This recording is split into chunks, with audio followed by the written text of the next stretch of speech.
એટલે જો સમય જેવો મારા ભગવાને બનાવે, મારા દીકરાની એક ઈચ્છા હતી ને કે આટલું પૂરું કરજે, તો જો આજ સ્ટેજ મારો છે, મંડપ મારો છે, આ લાઈટો લાગેલી મારી છે, આ પ્રવીણ લુણી મારો છે અને આહિર મારો છે.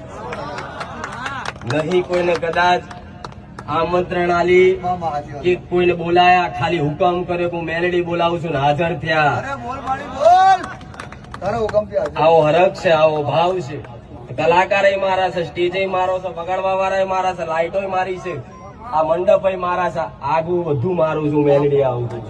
મારા ભક્તો મારા છે. પણ કદાચ નવા આયા હોય ને તો કદાચ વિચાર થતો હશે કે આ માતાજી જેવા ચૂંદડી ઓઢીને આયા. ભુવાજી એમના દીકરાનું મોઢું ચમ ના બતાવો, તો મારા દીકરાનું મોઢું જોવું હોય ને તો બધા આવે છે યુટ્યુબ પર, જોઈ લેજો.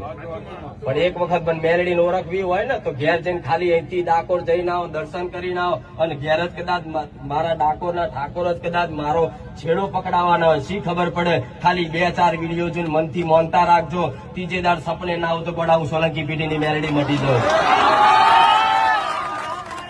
આ તો અનુભવની વાતો છે. ગમે તેટલા મારા વખાણ કરું, દુનિયા એમને મૂર્ખ નહીં, પણ જયારે મારો પોતાનો સ્વયં અનુભવ